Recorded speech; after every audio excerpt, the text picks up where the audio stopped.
Good morning, good afternoon, good evening, wherever you are in this world of ours. I truly hope you're safe and healthy. I'm Aaron David Miller, a senior fellow at the Carnegie Endowment for International Peace, and welcome to Carnegie Connects, a series of conversations about issues of critical importance to America and to the world. Today, I want to welcome back, actually, to the program, Jake Sullivan, former National Security Advisor, and more importantly, of course, a former non-resident senior fellow at the Carnegie Endowment. Jake, I think I took your office, or at least the one you were using on a temporary basis when I first arrived in 2019. It's an honor and a privilege to welcome you back, and thanks so much for joining me again today. Well, thank you for having me. Looking forward to the conversation. Yeah, it'll be a good one, I think. Look, there are no rewind buttons on history.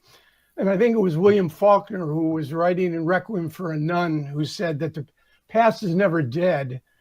It's not even past. So I'd like to divide our conversation basically into two parts. The first, looking back at your tenure as National Security Advisor in the Biden administration. And then second, looking forward maybe at the new administration, getting your thoughts on how the U.S. deals with a very different world. But I'd like to ask you a backstory question first.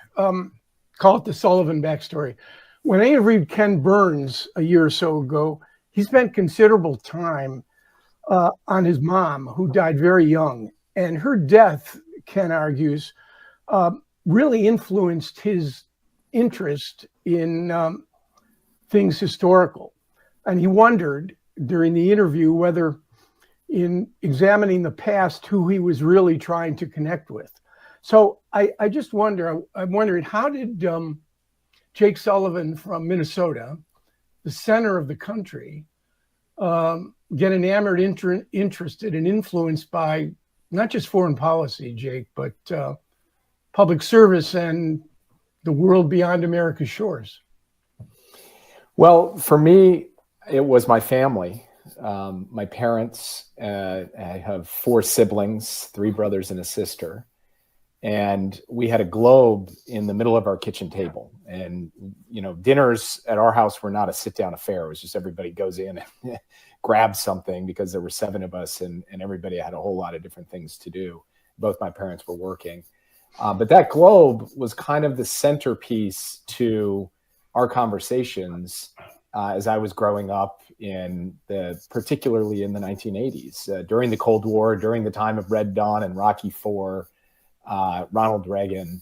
And we would spin that globe and we would talk about countries, we would talk about faraway places, and we'd talk about our place in the world at a moment in history when, you know, we really were instilled with the idea that America could be a force for good, could stand up for the values of freedom and democracy and justice and truth. And that left a huge mark on me. And so when I went off to college, I knew what I wanted to study. I wanted to study international affairs and basically never looked back. Yeah. I mean, so you did have a choice there. You ended up in law school, not the Foreign Service. What was that about? Well, first, I believe deeply that a legal education helps develop the mind way beyond the law. It teaches you rigor. It teaches you how to question assumptions. It teaches you how to build an argument.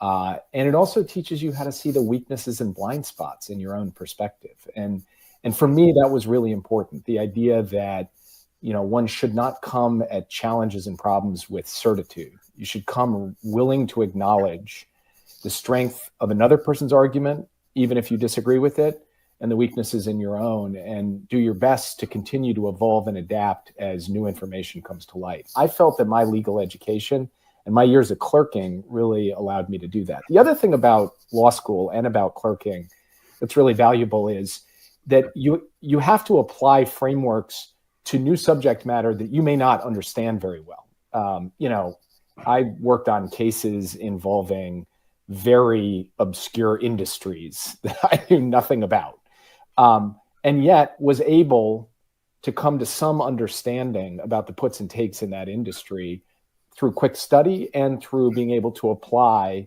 the basic rigorous framework of the law.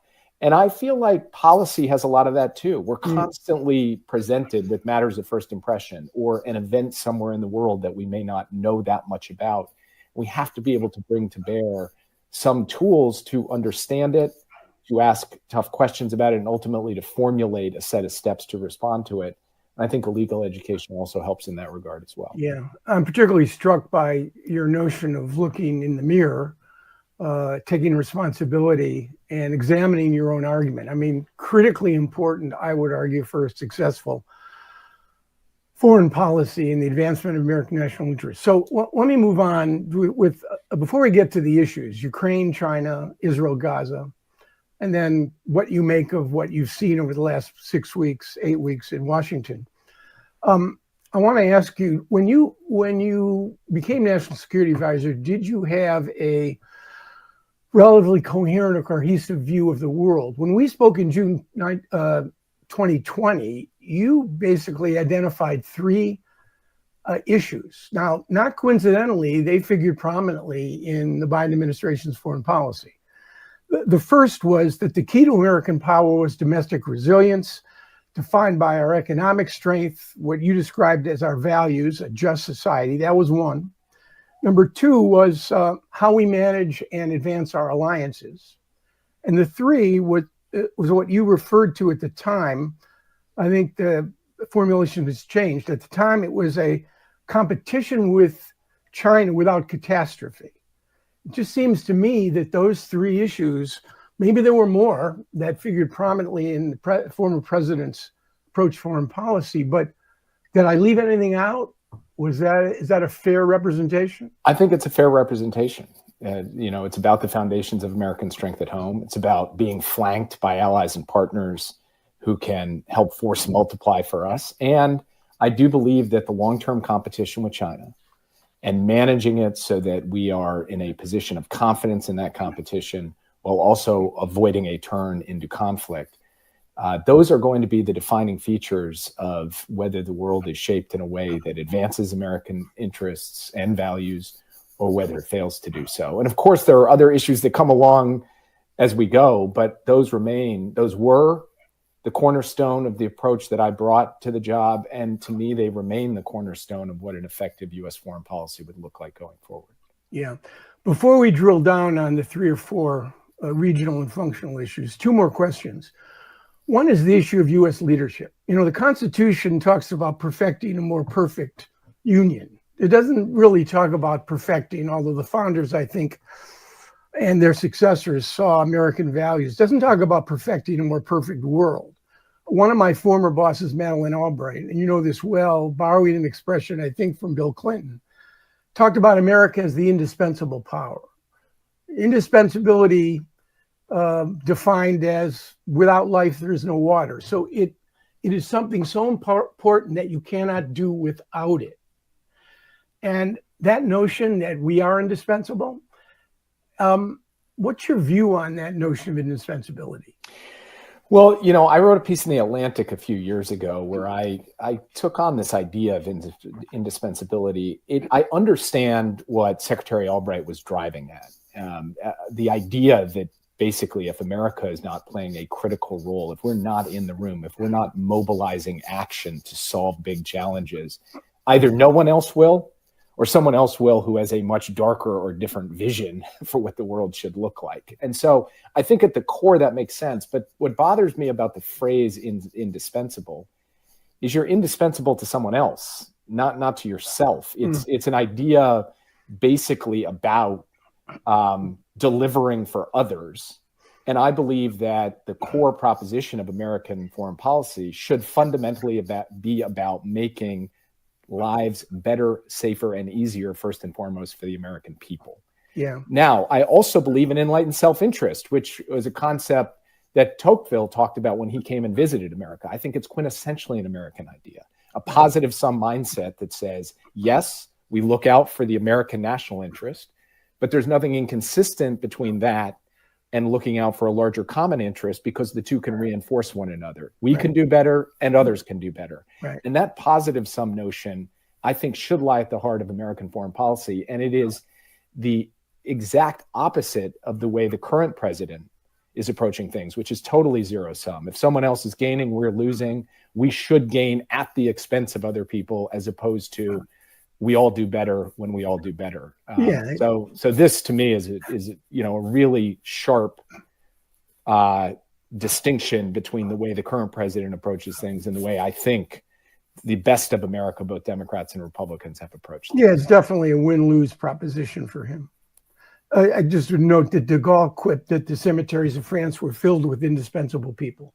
So the reality is we have to find the balance of doing too much on one hand and not doing enough on the other. And that's very difficult in the sort of multipolar world that we now face. So again, on the issue of leadership, leadership is irrelevant without followers. And I use the term, someone said that a leader without followers is just a guy or a girl out for a walk.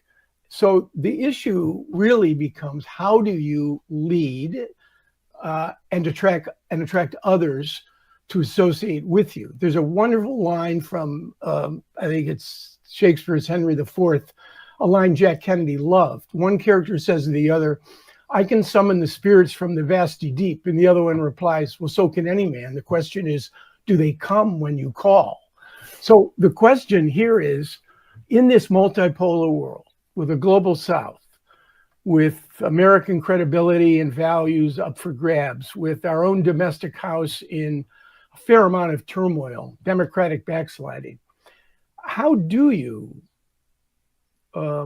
create addition in terms of people who are willing to associate with you rather than subtraction? Well, look, it's very difficult to answer that question in a moment of such profound turmoil and upheaval in America's approach to the world. But what I can say is the hand we passed on to the Trump administration when we left on January 20th. That was a hand that involved a growing and dynamic transatlantic alliance, with us adding to NATO two important and capable partners who became allies, Finland and Sweden. It involved a deepening relationship with our Asian allies, who we were working with, not just on hard security issues, but on technology, on clean energy, on infrastructure, and so much else. It involved a deepening relationship with India, the world's largest democracy, if an imperfect democracy. It involved new relationships with countries like Vietnam and Angola in Southeast Asia and in Africa. And all of that was built around the basic idea that the United States could bring a value proposition to the world in terms of our capacity to help mobilize countries to solve problems. And that, to me, is an available opportunity that we handed off to the Trump team that they could have built on.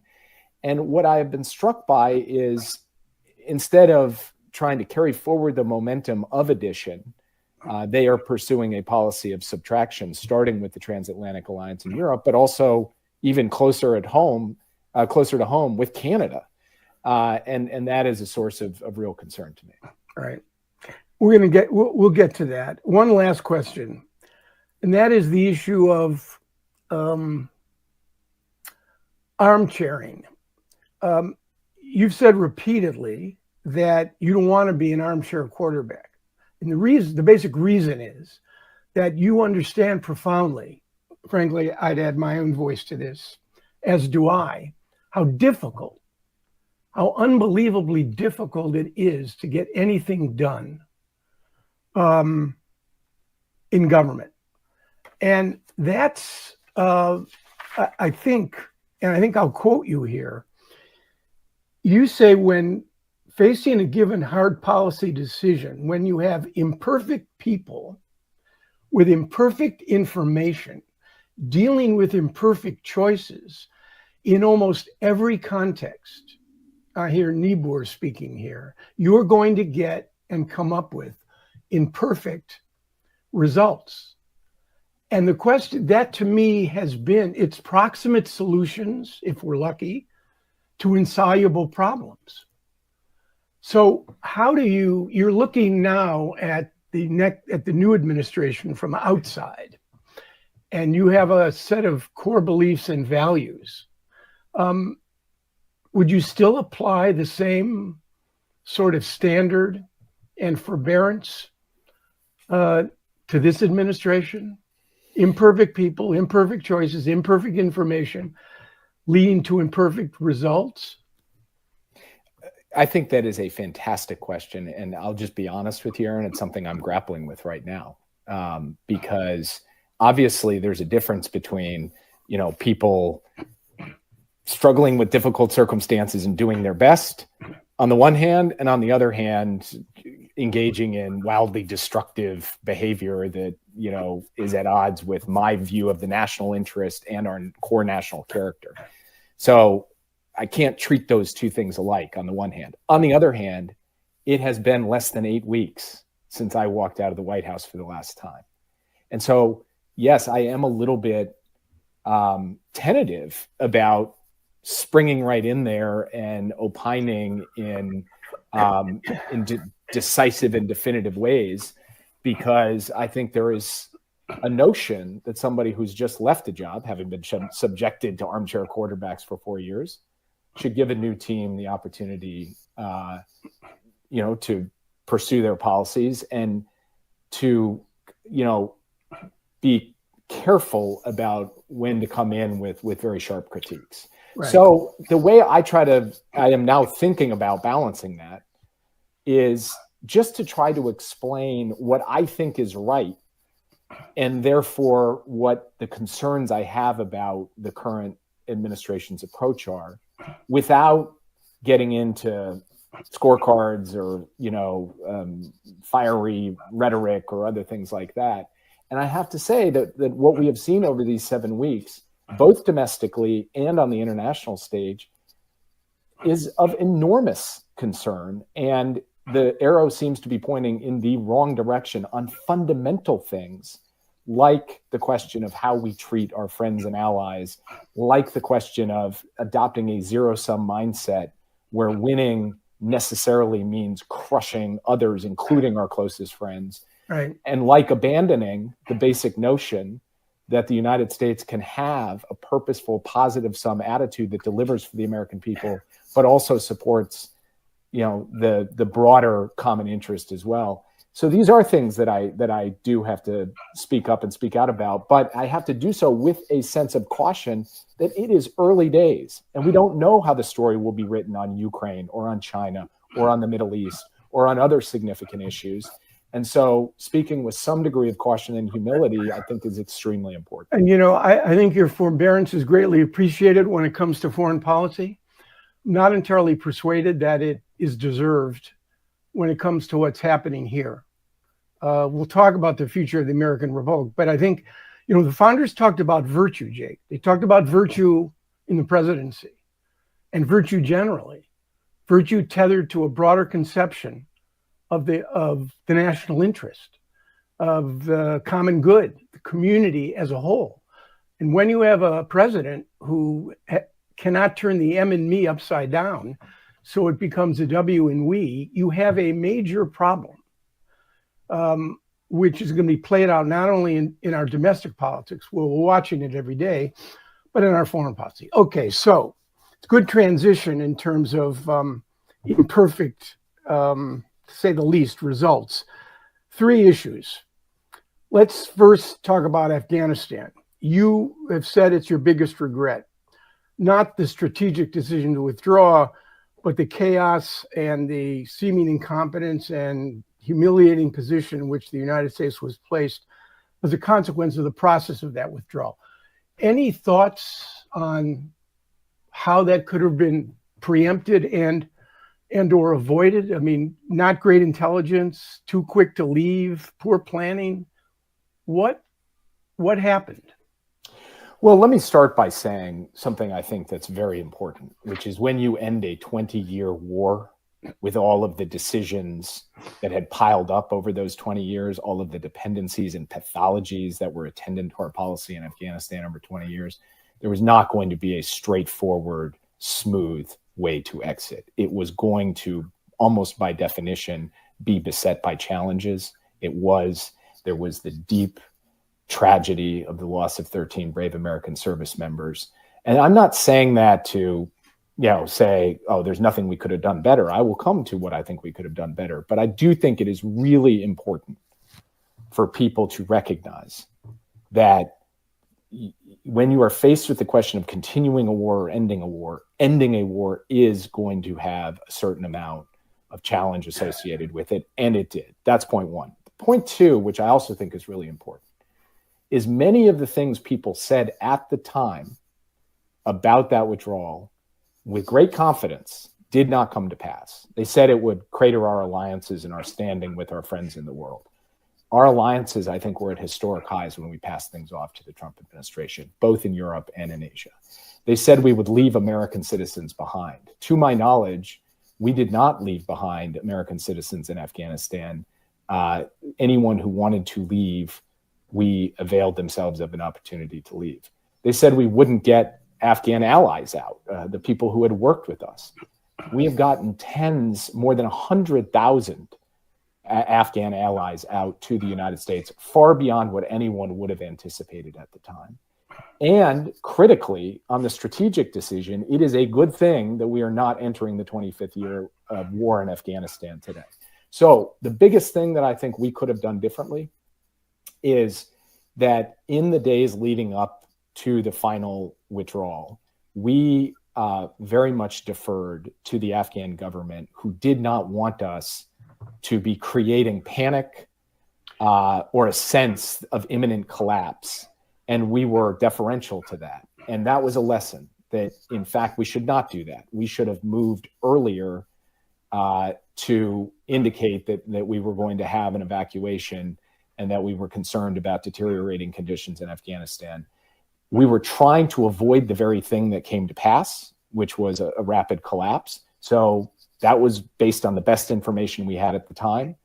It was a judgment we made, but in hindsight, we should have made a different judgment. Yeah. I mean, you did say that, I think you were quoted as saying, if there are risks associated with any evacuation, the key is to move out early, even if it comes at a considerable risk of friction with the host government. Let's leave Afghanistan and move on to Ukraine.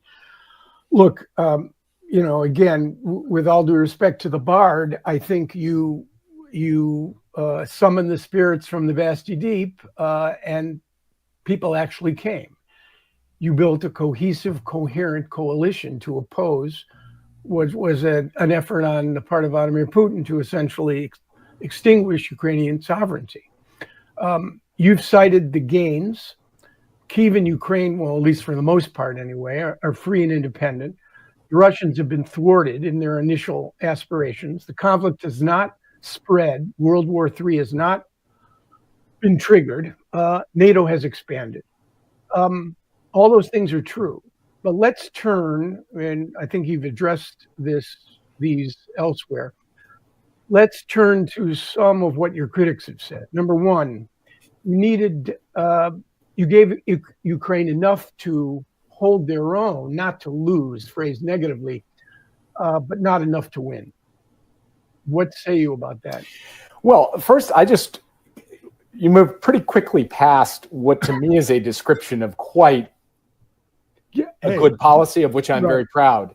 Thwarted Russia, kept Ukraine free and independent, avoided World War III, no U.S. troops in combat, NATO bigger, stronger, and more cohesive than ever. If you had said at the start of the war, that's going to be the outcome, I would say, I'll take it. That's pretty darn good. Now, that doesn't mean that there has not been huge loss of life and tragedy and suffering. And that is something that, we worked at every single day in our time in office to try to get Ukraine what it needed. On the question of our provision of support to Ukraine, I would argue to you, number one, every single dollar that we could get from the Congress, we put into Ukraine. We didn't hold money back. We didn't choose to set aside a few $1 billion on the shelf and say, oh, we're not going to give them this extra stuff. So we took every single dollar appropriated and turned it over to Ukraine in the form of weapons and other support so that they could fight this. Also, we helped them build a significant force for a massive counteroffensive in 2023. That counteroffensive did not succeed. It didn't succeed not because the U.S. didn't give them enough equipment, but because defense in this war has proved much more formidable than offense in this war. And that's just a factor that the Russians have had to contend with, and it's a factor the Ukrainians have had to contend with. So I think and then finally, people talk about specific weapon systems as being the main reason why Ukraine didn't have what it needed to win. And I just want to identify a couple of them. One is F-16s. President Biden made the decision to support the provision of F-16s to Ukraine in May of 2023. We are now sitting here in March of 2025, and Ukraine has a dozen and a half planes and fewer pilots. Right. Not because we weren't prepared to provide them or support the provision of them, but because they don't have enough trained pilots to fly them. And those that are flying in defensive purposes. So the idea that F-16s were going to be a difference maker in the course of this conflict, I think has been basically disproven by events over the course of nearly 2 years. Similarly, on the Abrams tanks, we suggested at the time that it didn't make sense for them to get Abrams tanks because of the unique difficulty of maintaining them and having a supply line for them. They wanted Bradleys, right? Well, nobody really talked about Bradleys publicly. Everybody talked about Abrams. We talked about Bradleys, and we gave them Bradleys in significant numbers, and those Bradleys were really effective. They were not one of the hot weapon systems that was sort of much ballyhooed in the think tank community or the press. It was what our military guys said, that's what they need, and we gave that to them. On the Abrams, we gave them a number of Abrams. They've not come back and asked for more, because they've recognized that Bradleys are the tank or the infantry fighting vehicle that is most useful. And that's another example of where I think a lot of the commentary in Washington, D.C. does not match up to the battlefield realities on the ground. So when I look back, do I think we could have done differently or moved faster with certain weapon systems? I mean, of course, I'm not here to argue we did everything perfectly all along in Ukraine by any stretch of the imagination. But I believe that if you look at the totality of what we did in Ukraine, right, the scope and scale and speed with which we moved things into that country, the support we gave in terms of intelligence, and the support that we gave in terms of their capacity to take a really big shot at a big offensive move, I feel that when history actually squares down and looks hard at this, the picture will be something that we can be quite proud of. Right. Before we move on to China, let me ask you about the L word, because it's very much in vogue these days, and that is leverage. Was there unused leverage that we could have summoned and deployed against the Russians? I mean, I know I've heard this from the current administration. We've accomplished more in 3 weeks with respect to motivating the Europeans to stand up and do things than the previous administration accomplished with the Europeans in 3 years. I've heard that expressed. I mean, hindsight is everything, right? It's 2020. But on leverage with Russia and with the Europeans, could we have done more? Could the Biden administration, could America have done more? Well, the answer to that question, I think, almost always is yes. We can always try to do more. But wouldn't have been? Just 2 points that I think are important to set the record straight. One, on the Europeans. They stepped up big on Ukraine, provided a massive amount of both capability and resources to Ukraine. They burden shared, and that was a result, in my view, of President Biden's leadership and the coalition he pulled together. And it was something that I think was unexpected and that was delivered. Two, when we took office after 4 years of the Trump administration, there were 9 allies who had reached 2% of GDP. When we left office, it was 23. So I'm not sure what this 3 weeks versus 3 years case is built on, to be honest with you. But we had countries, including a country like Germany, stepping up and finally hitting a 2% mark and taking a fundamentally different approach to their concept of defense contributions than they did before. So, I don't see that. Now, on the Russians, I think the piece of leverage that we came to right near the end of the administration was oil sanctions. Yeah. And we didn't impose them earlier. And a lot of people called for us to do so, understandably, because it's a huge source of revenue for Russia and would have put more of a squeeze on them economically than the squeeze we put on. Why didn't we do so? We didn't do so because these are the kinds of hard choices you have to make if you're sitting in the room. To take millions of barrels of Russian oil off the market would have driven up, especially in a supply constrained environment we were facing in 22 and 23, would have driven up the price of gas for middle class families, working people in the United States, to a point where, in our view, it would have imperiled our ability to sustain support for Ukraine over the long term. Now, when that supply environment changed, when the overall price of oil came down, we were in a position to then be able to impose oil sanctions on Russia. And that was a trade-off we had to make. Others may have made a different trade-off, but that is why it is that we chose the course that we did. And looking back, I think I would make the same choice, but I get why some people would say, hey, you should have moved earlier on oil sanctions. Yeah. Yeah. I mean, and the hundreds of millions of dollars in Russian frozen assets, that's a more complicated issue. And it wasn't totally within our control, to be sure, to deploy those assets. Mostly they were in European and other nationals banks. Okay, let's move on to China. One basic question, and then you can answer with specifics.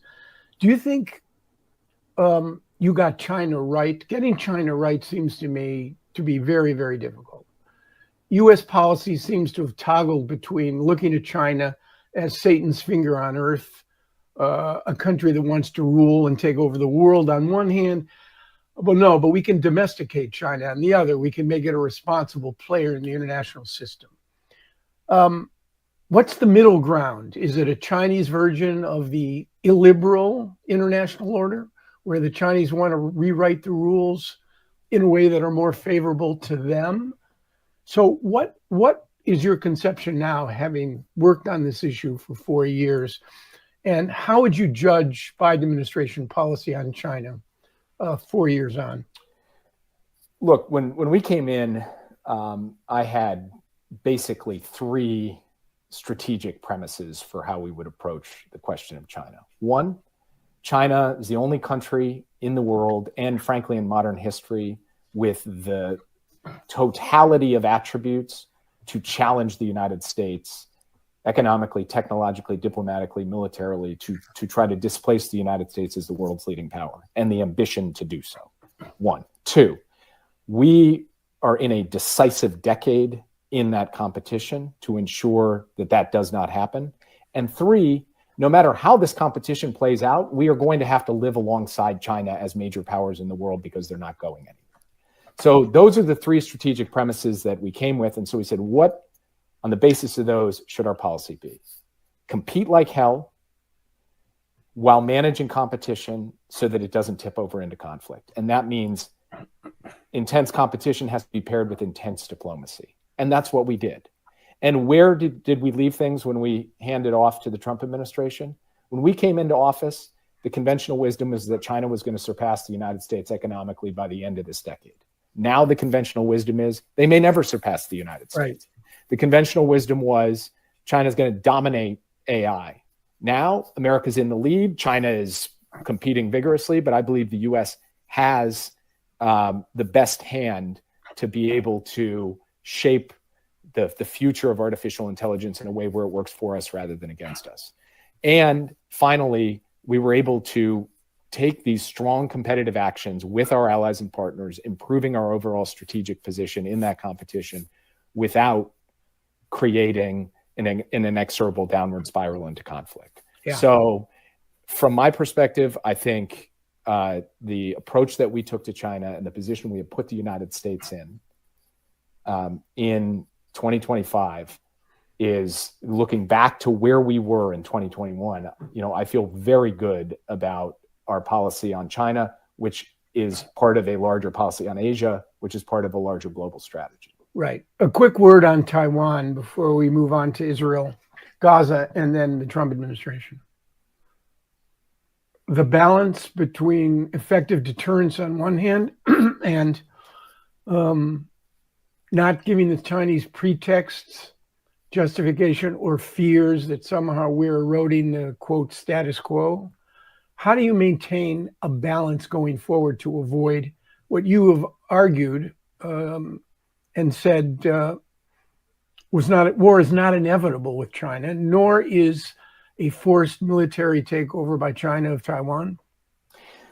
Look, it starts with a strong foundation of deterrence. And deterrence, to me, has three elements to it. The first is that the U.S. military be postured in a way to have a credible deterrent in the Indo-Pacific. And we worked on that with our allies and partners, with Japan, Korea, the Philippines, Australia, and others. The second is supplying Taiwan with the self-defense articles they need to enhance their own capacity to defend the island. And, we did a lot of work over the course of the Biden administration on that front. And then the third is to indicate to the PRC that a war would also bring economic catastrophe for China. And that means working on a set of economic countermeasures and showing that we would be prepared to use them alongside friends. And so deterrence is really important. At the same time, it was important for us to indicate some basic principles. Number one, our one China policy has not changed. We are for the maintenance of peace and stability across the Taiwan Strait and opposed to unilateral changes to the status quo from either side. And as President Biden said quite explicitly and several times, we do not support Taiwan independence. So you put together very strong deterrence with clear indications publicly and privately of a policy of maintaining peace and stability and opposing unilateral changes to the status quo. And that, I think, is how you can keep a policy going that is a little weird. The whole one China policy is strange. It's got all kinds of internal contradictions, but it works. It has worked for decades to keep the peace, and it can continue to keep the peace if we stay focused on the twin pieces of deterrence and diplomacy. Right. Okay, let's move to Israel, Gaza. This is a complicated issue. We don't have a lot of time to talk about it. The last 15 months have proven to be incredibly painful and traumatic. October 7, the willful, indiscriminate killing of civilians, the mutilation, the sexual predation, the taking of hostages, Israel's response in an effort to prosecute its war against Hamas, an exponential rise of Palestinian civilian deaths, a catastrophic humanitarian situation in Gaza, the margin, I suspect, for absorbing or tolerating, acquiescing in civilian casualties and causing them for the Israelis expanded significantly in the wake of October 7. Hamas embeds its assets in and around and below civilian structures and populations. You've said that, and it was clear, the president made a strategic decision in the beginning. He was going to support Israel.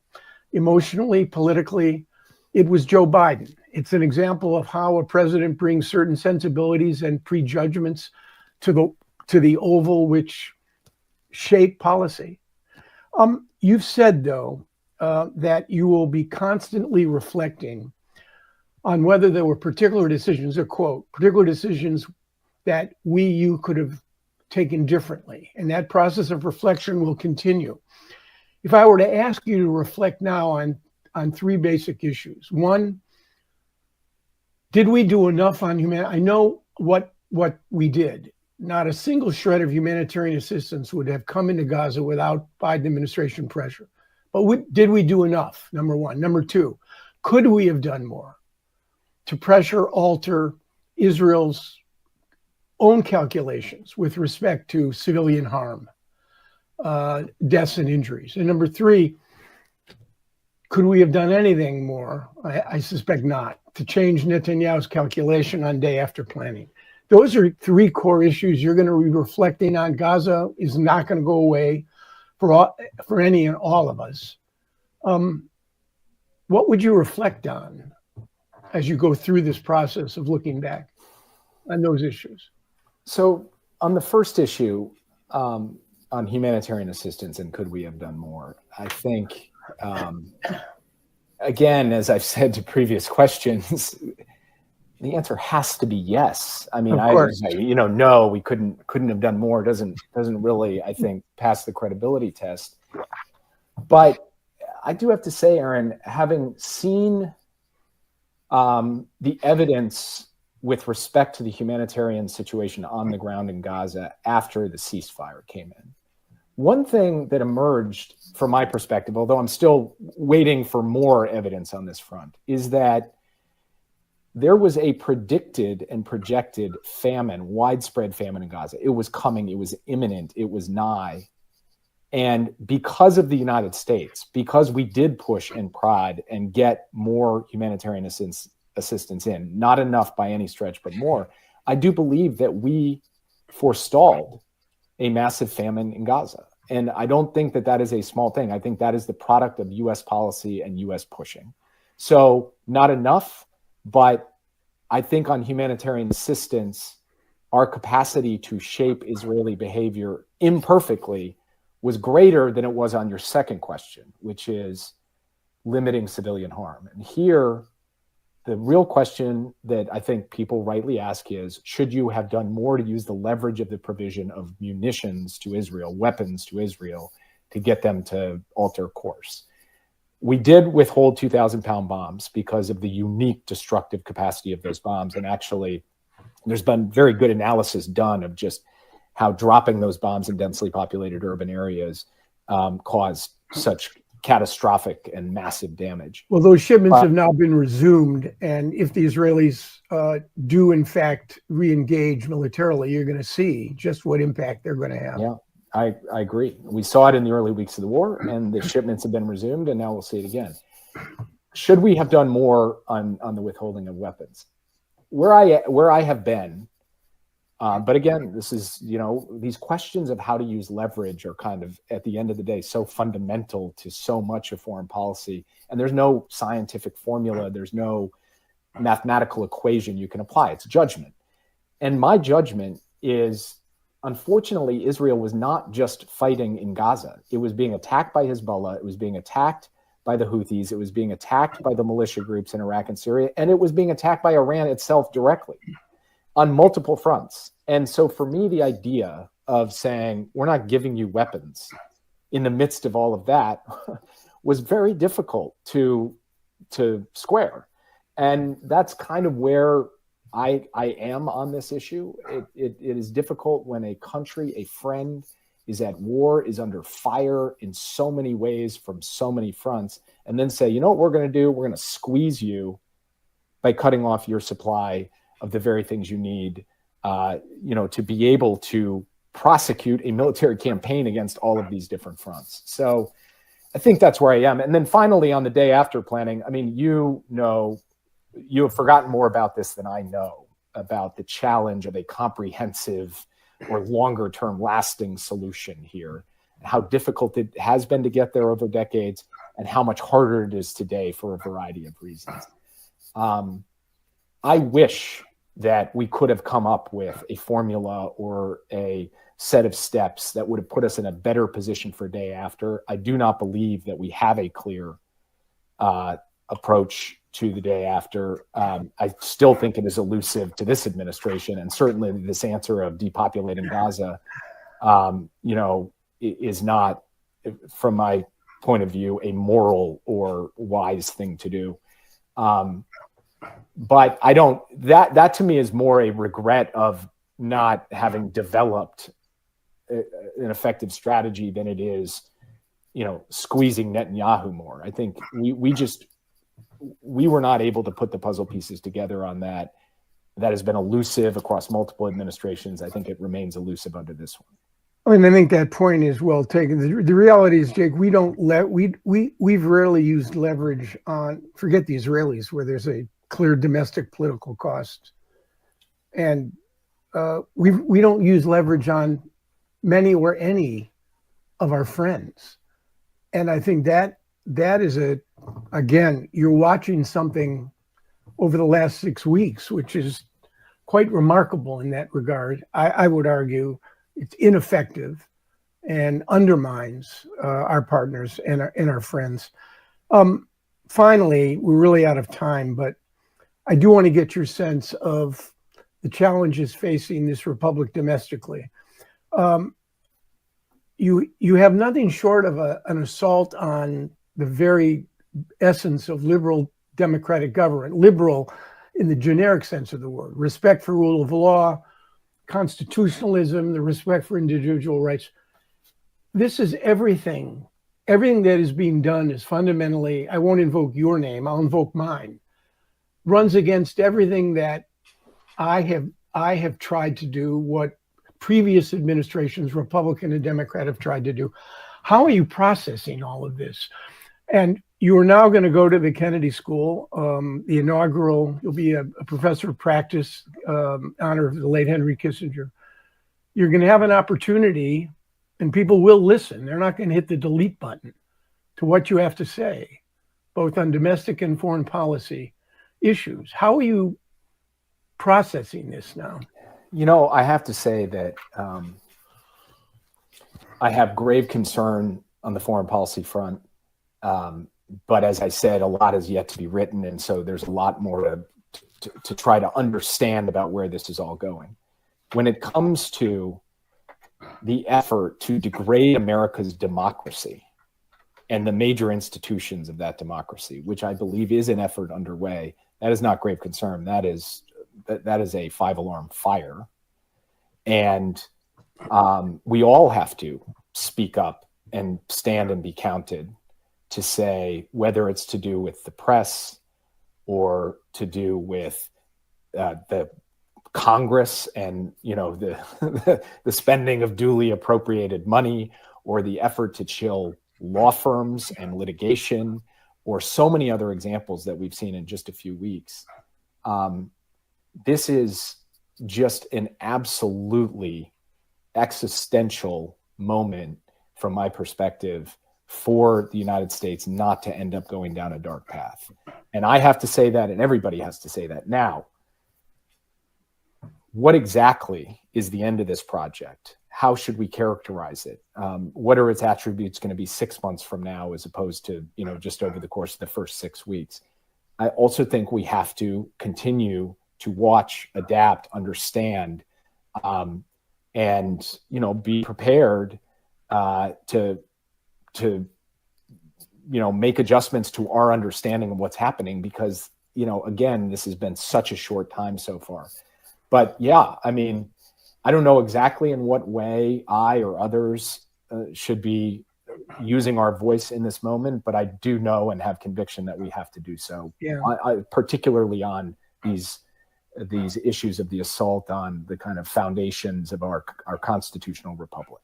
Yeah, I'll take you off the hook here for a minute, Jake. I do not understand why, at this moment of peril, that we have not heard from our former presidents, our former secretaries of state, our former secretaries of defense. I do not understand it. And maybe there's an explanation, but I know that you'll carry the ball for sure. And I know you will try to look back honestly, with clarity and integrity on the 4 years you spent in the Biden administration. And I hope at some point you'll come back as the Kissinger Professor of Practice at the Harvard Kennedy School, again on Carnegie Connects. Jake Sullivan, thanks for your honesty and your clarity. It means a lot. Thank you, Aaron. I really appreciated the opportunity, and I look forward to doing it again at some point. For sure. Take care. Take care.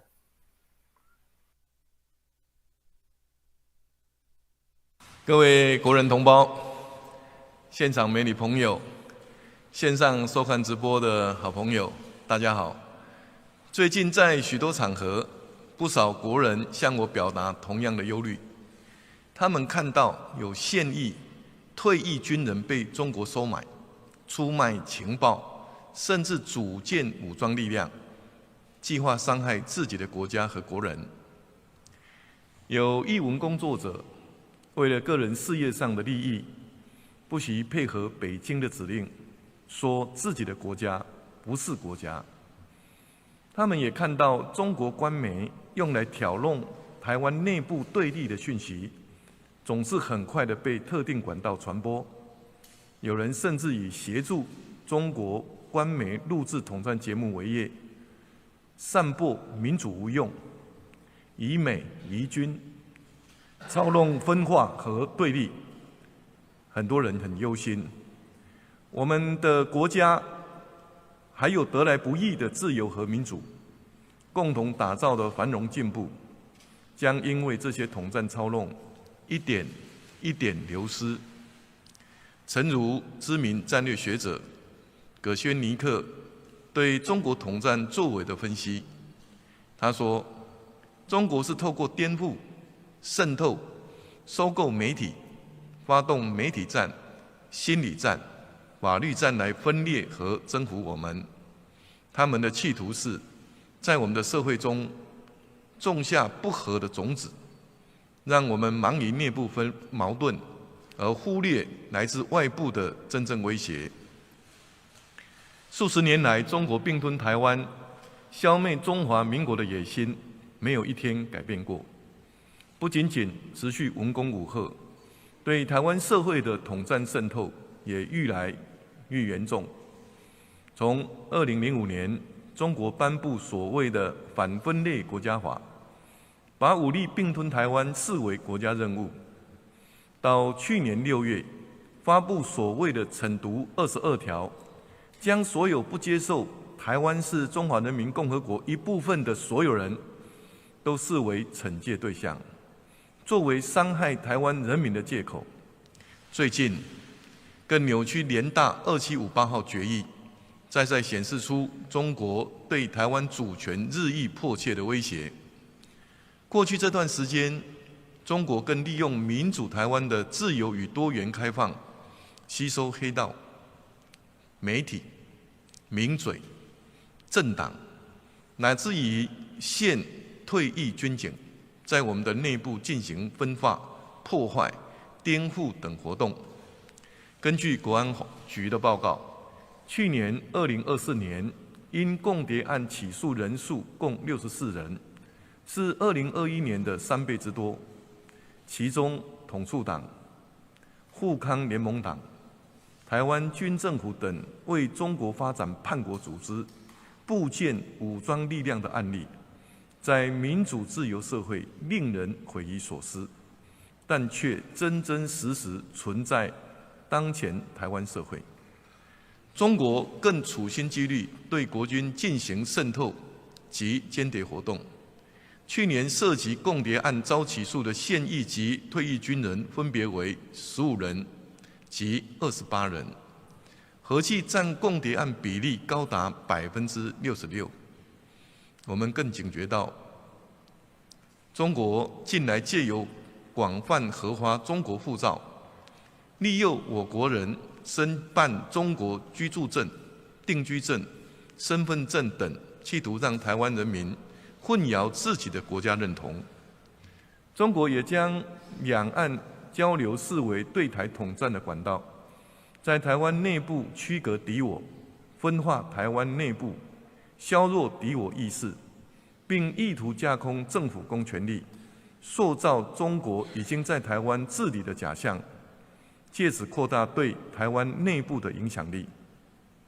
我们也注意到，中国持续扩大对台湾的融合发展策略，采取各种手段，要求胁迫台商扩大在中国的投资，利诱台湾青年赴中国发展，且不择手段觊觎台湾人才，窃取关键技术，影响台湾的经济安全，也大幅升高台湾青年赴中国的风险。这样的中国，已是我国反渗透法所定义的境外敌对势力。我们没有选择，必须采取更积极的作为。这也是我今天召开国安高层会议的目的，是我们该采取相应的防范措施，强化我们的民主韧性与国家安全，保护我们珍视的自由、民主和生活方式的时候了。以下我将针对台湾当前所面对的5大国安及统战威胁，以及17项因应策略，向大家进行详细说明。第一，在因应中国对国家主权之威胁方面，有主权才有国家，有台湾才有中华民国。正如我在去年520就职演说以及双十国庆谈话中所指出，自1996年台湾第一位民选总统宣誓就职以来，已经向国际社会传达台湾是一个主权独立的民主国家，国人及国际友人称呼我们国家为中华民国、台湾或中华民国台湾。中华民国和中华人民共和国互不隶属，台湾主权不容侵犯并吞。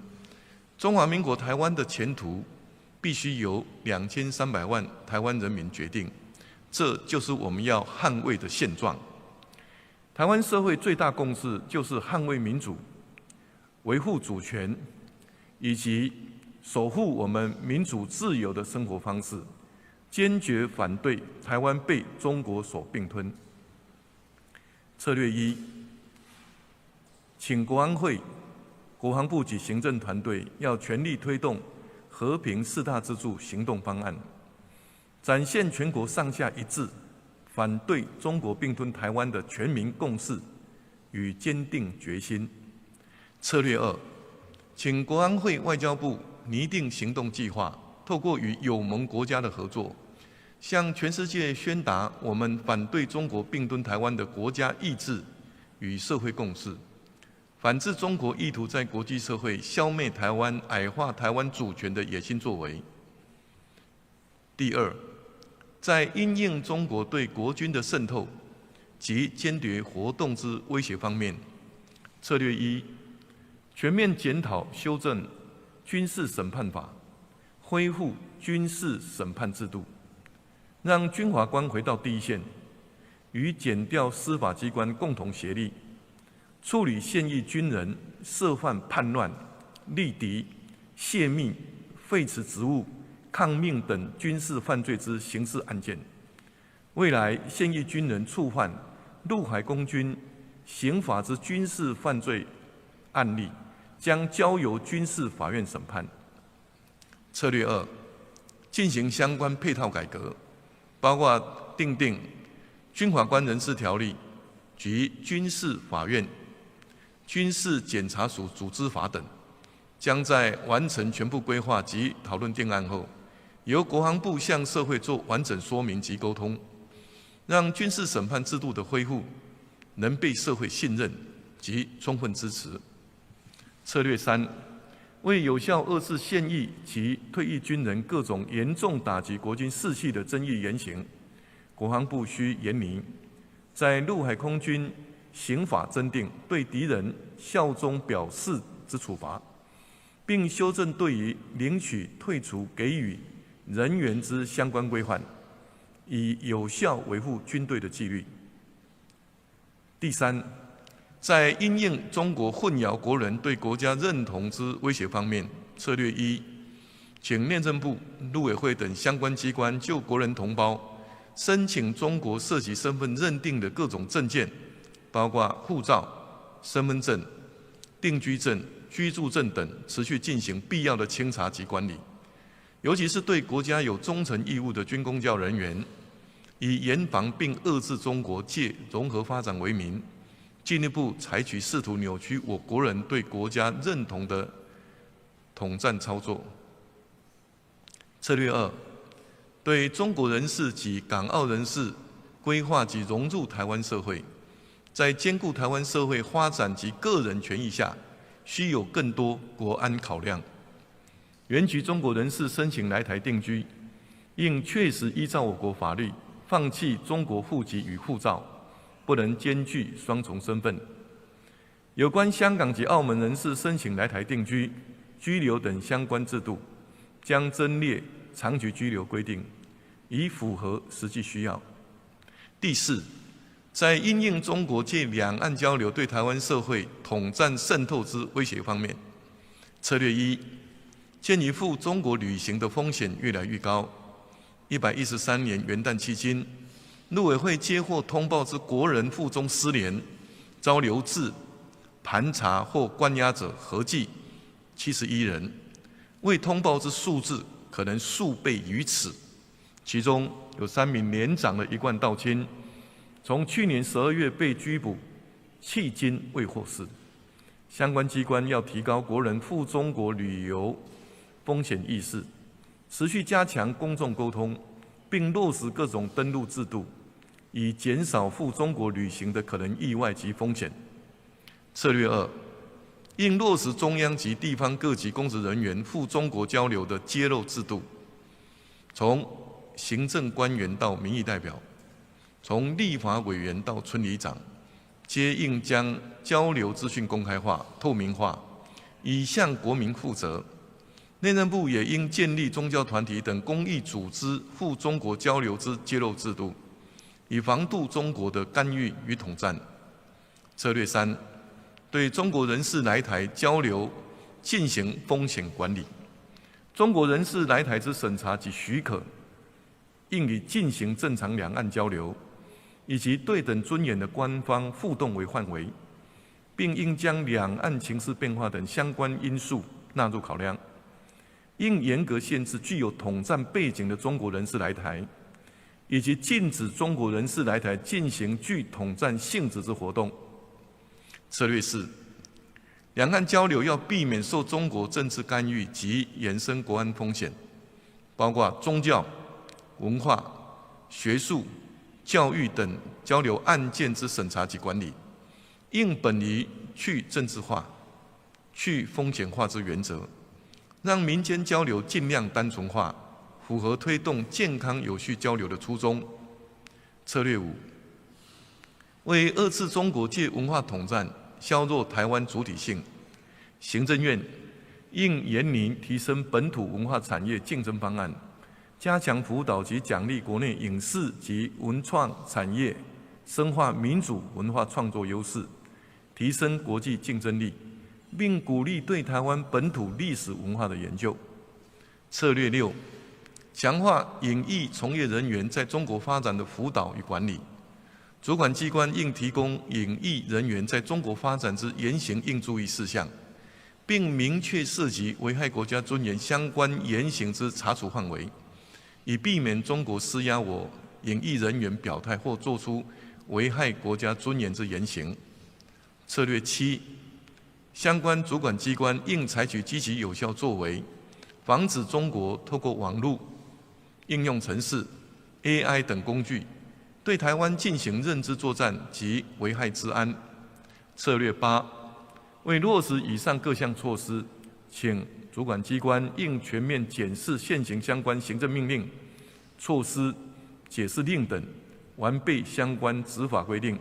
若仍有不足，应强化国安法制，进一步提出国家安全法、反渗透法、两岸关系条例、港澳条例、资通安全管理法等之修正案，并加强社会沟通，尽速落实。第5，因应中国借融合发展吸引台商台青之威胁方面，策略1，请国安会会同行政部门，基于台湾优先及立足台湾布局全球之经贸战略，就台湾与中国的经贸关系进行策略性的结构调整，并本于强本固台风险管理原则，就两岸经贸所涉及的人流、物流、金流及技术进行必要有序的调整，以强化经济安全，有力应对中国对台经贸统战及经济胁迫。策略2，请教育部会同陆委会、经济部等相关机关，全面深化青年学子对中国的识读教育，以及对两岸交流应有的认知，同时也要广泛宣导国内青年就业创业的各种机制，提供充分资讯及协助，让青年学子对国家愿景更有信心，更积极投入建设及发展台湾的行列。各位国人同胞，今年是2次世界大战80周年历史。历史上告诉我们，任何威权的侵略并吞终将以失败告终，而守护自由、战胜极权侵略的不二之道就是团结。面对日益严峻的威胁，政府不会停止努力，全力确保国家主权不受侵害，确保2300万人民的自由、民主和生活方式永续如常。但只凭政府的力量尚有不足，我们更需要全体国民的共同警觉和行动。每一位国民都是守护民主自由的第一线，我们可以一起这样做。第一，提高媒体识读能力，不传播、不转发中国官宣的统战资讯。第二，参与组织公民教育活动，增强对统战的认识，强化社会防卫韧性。第三，及时揭露各种协力统战的行为，让所有恶意企图寸步难行。第四，拒绝参加所有牺牲国家利益的活动。每一个人的警觉与行动，就是对抗统战渗透最坚强的防线。只有团结，才能抵抗分化。只要每个国民都在国家的繁荣和安全的目标上扮演自己的角色，齐心合作，没有什么可以击倒我们。谢谢大家。谢谢总统。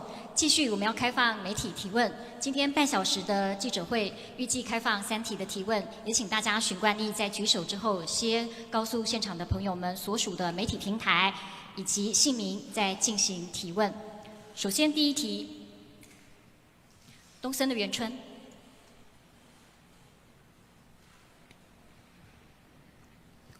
总统午安，东森新闻记者张元春提问。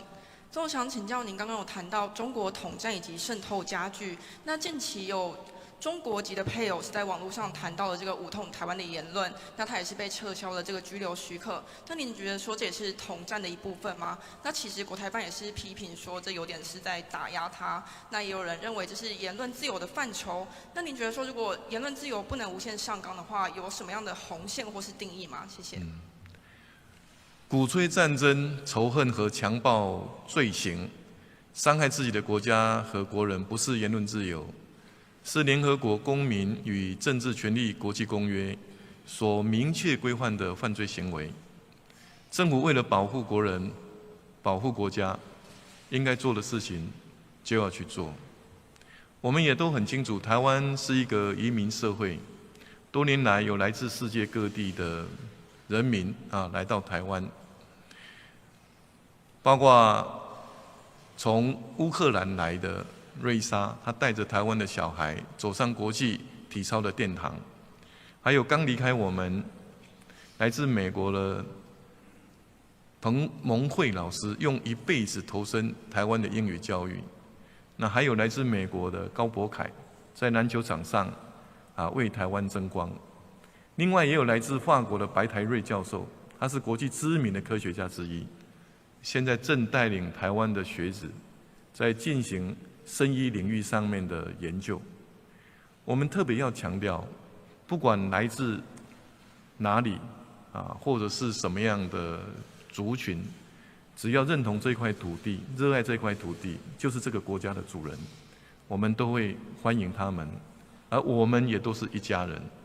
但是相反的，如果说做出伤害国家利益、伤害人民利益的言论，是不被这个土地上面的国人所接受的。是，继续第二题。TVBS 的陈轩，在最后一排。总统你好，我是 TVBS 的记者年陈轩。那想请教一下，因为行政部门最近有开始清查公务员的这个有没有大陆身份证的相关的问题。那因为您刚才有提到相关的，就是希望接下来行政部门有相关的作为嘛。不过现在就是有学者质疑说，这个部分的话是有违宪，并指出说，陆委会的要求是超过现行的两岸条例，而且这一波的清查还范围扩及到了公社的财团法人以及公营事业，那也引起部分的基层反弹。不晓得说这部分总统怎么来看？谢谢。军公教服公职，对国家有忠诚义务，特别是国家面对来自中国的文攻武吓、统战渗透越来越严重。那么在这种状况之下，政府对军公教人员做出清查，这是有其必要。那这个我也有听到不少公务人员的反应。认为这是提供机会给他们对这块土地表达他们的爱心。是。第三题 ，ET 的本和，在第一排。总统你好 ，ET Today 的陶本和，请教一下，就是刚刚总统也有提到说，最近有部分的台湾艺人跟媒体的极端二代有在网络上传发一些中国的官方文宣，那内容上主要是称我们不是一个国家。那过去总统上任的时候，其实有提到说，希望国人能够体谅。那这一次总统你会怎么看待这件事情？那另外就是说，国台办最近也有批评民进党政府针对这件事情说，针对台湾政府对台湾艺人的查处，那是剥夺思想自由。那请教总统，你会怎么看待一个没有自由的国家，在一个自由的国家里面，利用或操作言论自由的行为？谢谢。我们是很清楚，就是台湾的艺人在中国发展事业，在中国的压力之下，的确有不容易的地方。但是我们也希望在中国发展事业的艺人，也能够尊重国家利益，还有尊重这块土地上人民的感情。那也要珍惜这块土地曾经生养他们，让他们具备现在的表演专业。一定要共同珍惜国家，珍惜这块土地，珍惜我们生活的民主自由的方式，这个是最好的解决方式。那至于国台办的说法，这个陆委会已经有评论过，我就不再重复了。是，因为时间上还有余裕，我们是不是现场再多开放2题？中央社的桂香。总统你好，我是中央社记者温桂香。总统，我想请教，今年您刚刚有提到，就是说今年是2次世界大战80周年，那明天呢也是中国纪念反分裂国家法20周年，所以我想要请教总统的就是说，今天预料呢？大家观察明天大概全国人大委员长，甚至说可能提高规格，由中共总书记亲自来发表谈话。那谈话的内容也预料可能是重申惩毒，甚至强化文攻武吓。想请教一下总统，就是说国安高层会议是否就此情势有做一些研析或应对的方案？谢谢。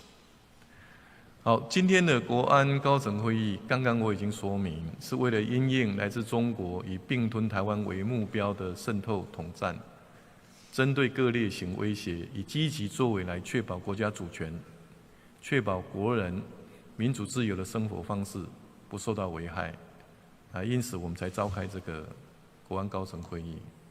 那不管明天中国举办何种活动由谁来举办，我都非常希望透过今天的台湾的国安高层会议，能够各部会政府各个单位都能够更加凝聚积极的做法，也让国人能够了解，更进一步了解中国不管他说什么，并吞台湾消灭中华民国的决心是不会改变的。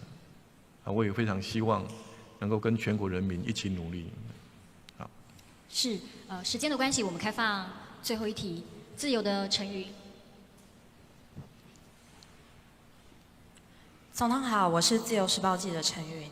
那我想请教总统，就是您刚刚有在谈话中把中国定义为境外敌对势力，那会不会担心这样的用词升高双方对立情势？好，谢谢。我们是民主国家，作为区域负责任的一员，台湾从来都不会是升高情势的那一方，而是致力于区域安全稳定的力量。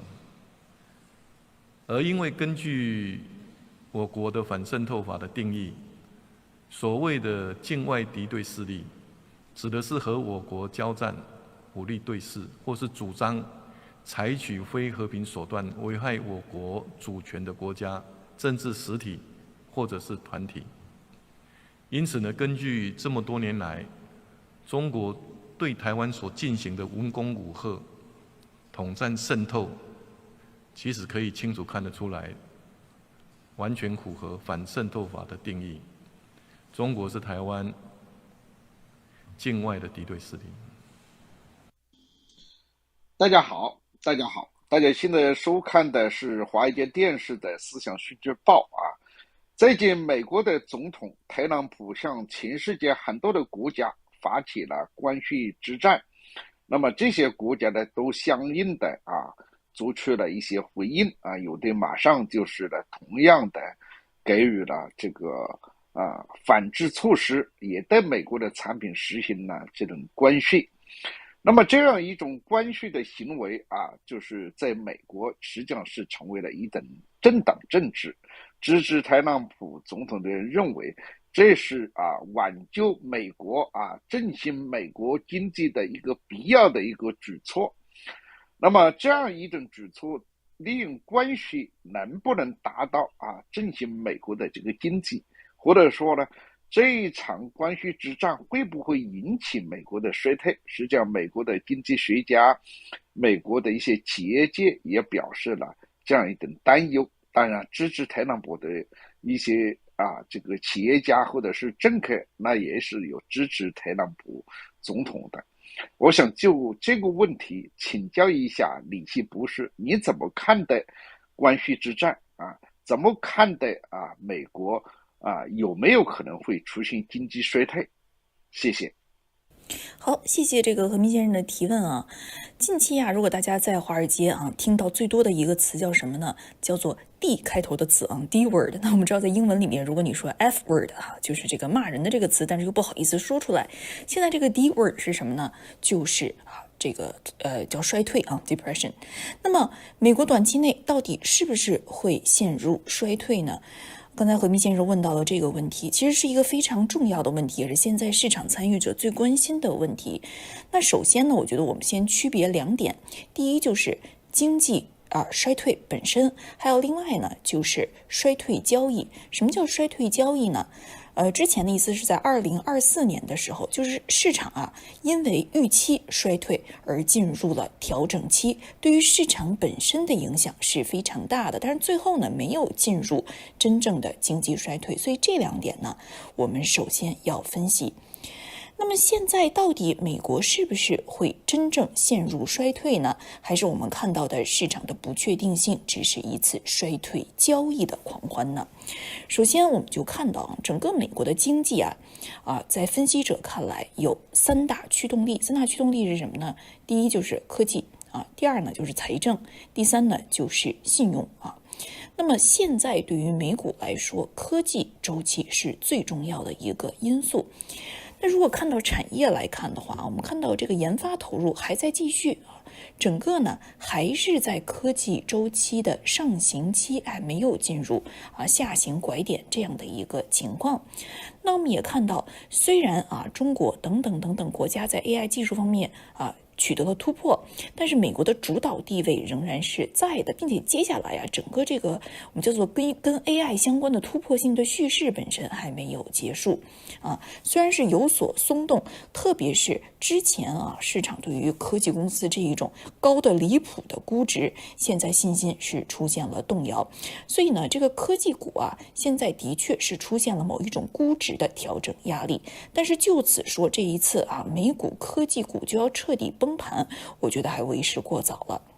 另外呢就是刚才这个何明先生谈到的，就是关于关税问题市场呢是非常担心关税是不是会引发通胀，那再次引发通胀之后又会引起美联储的政策调整，是不是可能进一步引发经济衰退？但是目前我们看到这个川普总统的关税政策说的难听一点叫雷声大雨点小，那说的好听一点呢就是下大棋什么叫下大棋呢？就是说今天宣布要征关税了1个月之后征，但是过了几天我们看到又达成协议了，关税又不征了，所以这个到底只是这个听风是雨，还是真的有可能关税落地引发通胀那么这一点呢我觉得现在也要打上问号。还有一点呢就是我们刚才提到的就是信用这个问题。现在呢，整个美债利率是出现下降，那么市场呢也普遍预计美联储有可能会出现降息，但是整体的利率环境和在疫情期间还是大大不同的啊。这个整体的利率现在已经进入了走高利率阶段，那么对于私人部门的这个信贷扩张是起到了压制这样的一个作用，所以信用也是非常重要的。另外就是财政收缩那么整个美国的这个债务问题现在也是悬在美股头上的一把剑。那么我们看到美股在过去的1个月里可以说是跌跌不休但是呢，我们看到系统性的崩盘似乎还早。目前呢，市场也普遍认为，可能更多的是市场的剧烈的短期的波动这个呢和之前比如说互联网泡沫破裂了，美国经济一下子就陷入衰退，似乎还是有本质的不同。所以简单总结我对和平先生问题的回应短期内现在呢还没有真正意义上的进入衰退，但是市场一定会有剧烈的调整。这个调整不是因为科技股不行了，大家对于 AI 的叙事不再支持了，而是因为之前整个的这个 hype 我们叫做这个热炒，实在是把估值炒得太高了那么另外呢，我们也看到美国经济的核心驱动力科技这一方面仍然是相当强劲的，这一点呢是更大的长期的背景，而且呢 AI 的应用前景应该说今年不是结束，而是打开这样一个时期。所以未来我觉得有关于 AI 的这个市场叙事还会有很多微妙的演变，但是不可不说的就是的确出现衰退的风险现在是正在上升了。一方面是利率环境，那么对于未来的信用扩张可能会有压制的作用，还有呢就是全面财政收缩对于增长可能会带来更多的压力，还有就是中国等等 AI 技术现在呢是不断扩散，并且呢时不时出现惊喜，那么对于美股七雄这样美国的科技巨头可能会有潜在的冲击，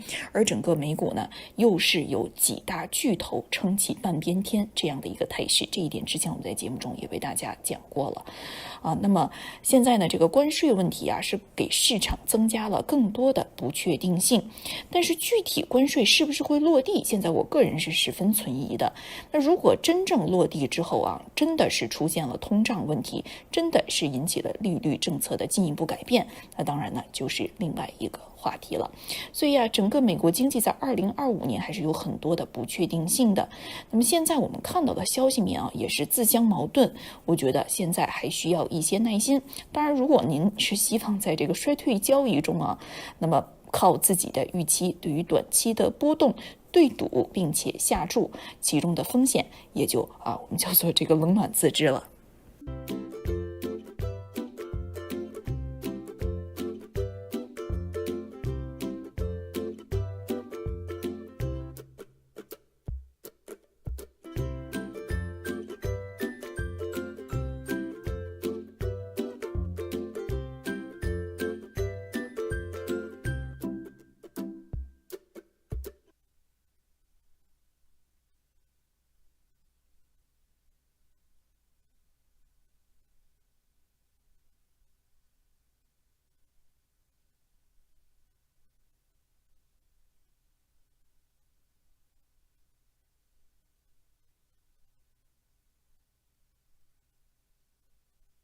欢迎来到六度解析新闻背后的多维思考，带你洞悉头条背后的世界。在今日华尔街频道的六度解析中，我们将深入探究时事热点，为你揭开新闻背后的真相。在这个信息泛滥、真相难觅的时代，六度解析应运而生。我运用海量数据、人工智能整合以及专家观点，层层剥析每个故事。通过实时背景数据挖掘，确保你获得全面的新闻资讯。然而，我们关注的不仅仅是数据，更重要的是将它们串联起来。我将分析多方视角，揭示隐藏的脉络，为你提供单一媒体常常忽略的背景信息。无论是政治、经济，还是全球事务，我都将为你带来最具洞察力的分析。试想一下，拥有洞悉全局的能力，做出明智的决策，参与有意义的讨论，这就是六度解析带给你的价值。它不仅仅是新闻分析，更是一种赋能的工具。加入今日华尔街的六度解析，共同探索头条背后的故事。你通往深度理解的旅程，从这里开始。不要只是阅读新闻，要解码新闻，理解新闻，活出新闻。这一切尽在6度解析。立即订阅，不错过任何真知灼见。因为了解真相仅仅是个开始。